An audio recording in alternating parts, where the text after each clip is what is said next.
बिस्मिल्लाहिर्रहमानिर्रहीम। मिर्ज़ा जहलमी ने देवबंदी, बरेलवी, अहले हदीस तमाम मकातब फ़िक्र पर यह फ़तवा लगाया है कि इनकी नमाज सुन्नत के मुताबिक नहीं।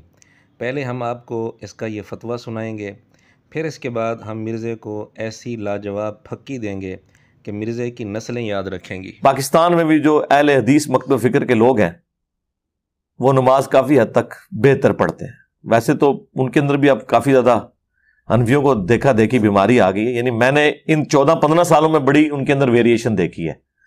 2008 में जब हम नए नए अहले हदीस की तरफ गए थे तो उस वक्त अहले हदीस की जो जोहर और असर की नमाज का दौरानिया है ना, कम से कम 12 से 14 मिनट होता था।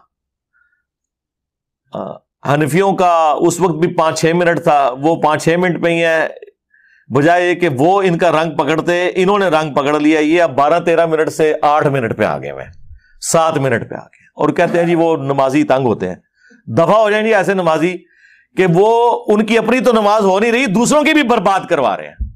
लानत भेजे ऐसे नमाजियों के ऊपर जो इमामों को ये कहते हैं कि नमाजें मुख्तसर करो, वो आपको ये कह रहे हैं कि तुम्हारी नमाजें लपेट के तुम्हारे मुंह पे मारी जाए। जी नाज़रीन, आपने मिर्ज़ा जहलमी के फतवे सुन लिए। कहते हैं कि ऐसे लोगों पर लानत भेजें जो कहते हैं कि नमाज मुख्तसर पढ़ो। ये नमाज उनके मुंह पर मार दी जाती है।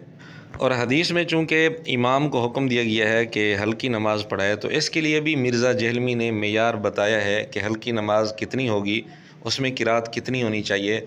वो भी आप मिर्ज़े की ज़ुबान से सुन लें। यही बाबा आपको जूतियों वाली जगह के ऊपर, पॉलिटिक्स के ऊपर आधा आधा घंटा तकरीर करते हुए नजर आएगा, जो मस्जिद में जाके कहेगा जी जरा हल्की नमाज पढ़ाएं जी, सुन्नत है। केड़ी सुन्नत है? सरकार पता है वो हल्की नमाज की जो हदीस है बुखारी मुस्लिम में, वो सूरह अल बकरा सूरह अल इमरान पढ़ा दी थी। तो नबी इस्लाम ने कहा जरा हाथ होला रख।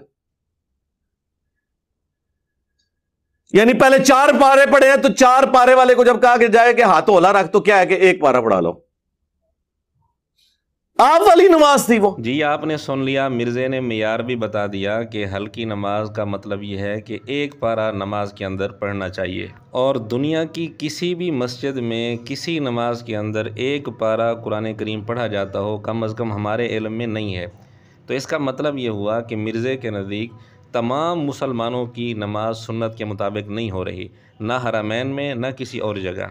खैर ये तो था मिर्ज़े का फ़तवा अहले इस्लाम पर। मिर्ज़े के फ़तवे के मुताबिक अहले इस्लाम की नमाज सुन्नत के मुताबिक नहीं हो रही, नौज़ बिल्लाह, क्योंकि इसने मियार बनाया है कि 1 पारा तो कम अज़ कम नमाज के अंदर पढ़ना चाहिए। अब हम मिर्ज़े को फक्की देने जा रहे हैं मिर्ज़े के अपने घर से। मिर्ज़ा ख़ुद अपनी नमाज के मुतल्लिक़ क्या कहते हैं, अपनी हर नमाज की पहली रकात में मिर्ज़ा कितनी तिलावत करता है, वो आप मिर्ज़े की ज़ुबान से सुन लें। तो मैंने फिर इस वजीफे को हमेशा हिर्ज़े जान बना के रखा है। मैं हमेशा कोशिश करता हूं कि मैं अपनी हर नमाज की पहली रकत में ये सूरह फातिहा के बाद पढ़ूं, सुब्हान रब्बिका रब्बिल इज़्ज़ति अम्मा यसिफून व सलामुन अलल मुरसलीन वल्हम्दुलिल्लाहि रब्बिल आलमीन।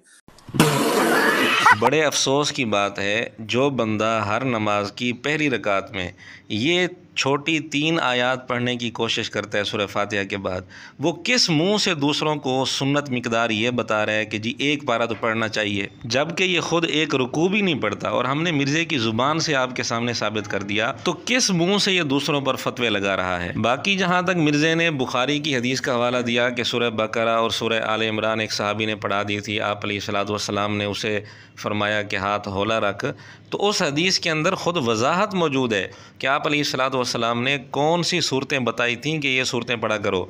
मिर्ज़ा जो नतीजा निकाल रहा है कि जी 1 पारा तो पढ़ना चाहिए, ये मिर्ज़े की बहुत बड़ी जहालत है। इसका मतलब ये है कि मिर्ज़े ने बुखारी की वो हदीस देखी नहीं है, पढ़ी नहीं है। हम आपके सामने वो हदीस पेश कर देते हैं। सही बुखारी के अंदर ये हदीस कई जगह मौजूद है। मसलन हदीस नंबर 705 में ये वाक़या मौजूद है कि सैयदना मुआज़ रज़ी अल्लाह तआला अन्हु ने इशा की नमाज़ पढ़ाई और उसमें सूरह बकरा या सूरह निसा की तिलावत की थी। तो एक आदमी जमात में शामिल ना हुआ और सैयदना मुआज़ रज़ी अल्लाह तआला अन्हु ने उस पर नाराज़गी का इजहार किया। वो आदमी हज़ूर अलैहिस्सलाम के पास आया, हज़रत मुआज़ रज़ी अल्लाह अन्हु की शिकायत की, तो नबी पाक सल्लल्लाहु अलैहि वसल्लम ने सैयदना मुआज़ रज़ी अल्लाह तआला अन्हु से इस मौके पर फरमाया था कि नमाज में ये सूरतें पढ़ा करो, सब्बिहिस्म रब्बिकल आला वश्शम्सि वज़ुहाहा वल्लैलि इज़ा यग़शा। अब अगर एक रकात में सूरत पढ़ी जाए सब्बिहिस्म रब्बिकल आला और दूसरी रकात में सूरत पढ़ी जाए वश्शम्सि वज़ुहाहा, तो ये एक पारा तो क्या एक पाव भी नहीं बनता, आधा पाव भी नहीं बनता। और मिर्ज़ा इससे नतीजा निकाल रहा है कि जी कम अज़ कम एक पारा तो पढ़ना चाहिए। और ये नतीजा भी मिर्ज़ा दूसरों पर फतवा लगाने के लिए निकाल रहा है,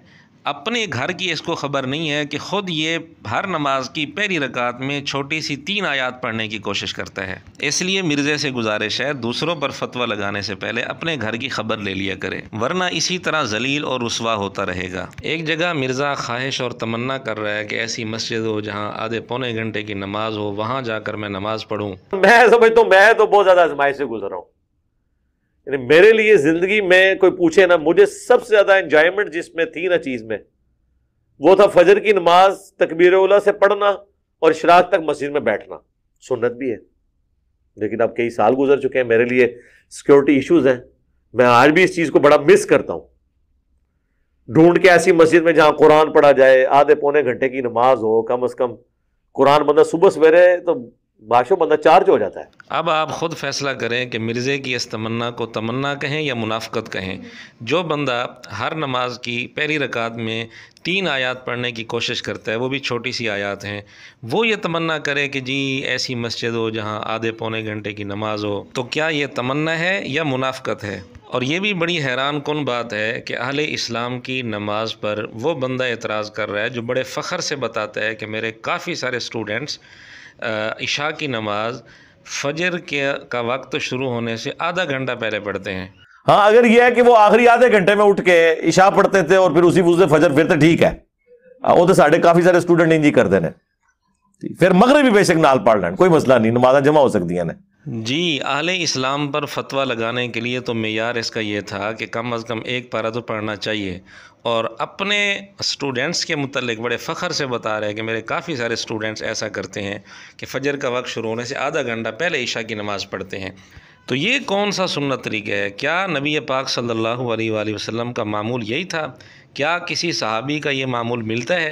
अगरचे इशा की नमाज का वक्त फजर तक रहता है, लेकिन इस मामूल को सुन्नत तो नहीं कहा जा सकता कि ये आदत ही बना ली जाए, फजर से आधा घंटा पहले इशा की नमाज पढ़ी जाए। इसलिए हम फिर मिर्ज़े से गुजारिश करते हैं दूसरों पर फतवे लगाने से पहले अपने गिरेबान में झांक लिया करें। इस हवाले से मिर्ज़े की मुनाफ़क़त का एक और नमूना भी हम आपके सामने पेश कर देते हैं। मिर्ज़े ने दूसरों के लिए ये फतवा लगाया कि असर की नमाज अगर कोई 2 मिसल के बाद पढ़ेगा तो ये मुनाफ़िकों वाली नमाज होगी।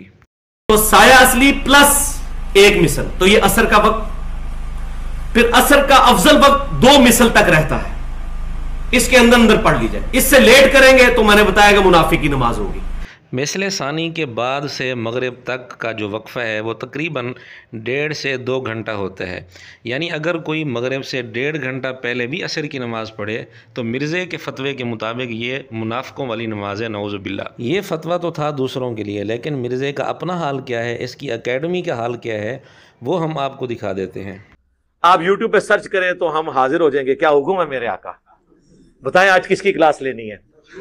हाँ बताएं, ठीक हो गया, कोई पाबंदी नहीं है, ठीक है। ये मैं जी नमाज यहाँ पे नहीं, नमाज का टाइम नहीं गुजरता, बेफिक्र रहे, मगरिब तक नहीं टाइम गुजरता।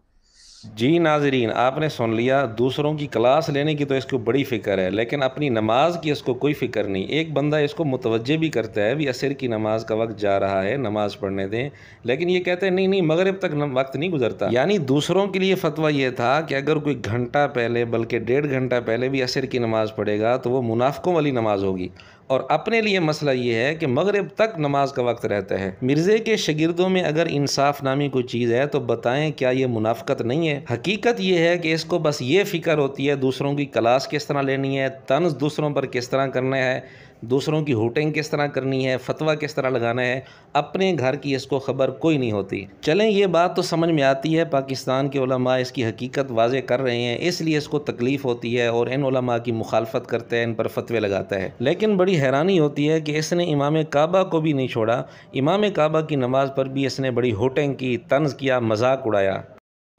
वैसे मौलवी तो तुम्हें पता कितनी वजारगी नमाज पढ़ते हैं, रफादैन भी इंज हो रहा होंगे। ਉਹਨੂੰ ਛੱਡ ਦੋ, ਇਮਾਮ ਕਾਬਾ ਦਾ रफादैन वेख लो, टुट्टा भज्जा लूला लंगड़ा रफादैन करते हैं। इमाम काबा को रफादैन करते देखे? ये रफुल दैन तो ये है।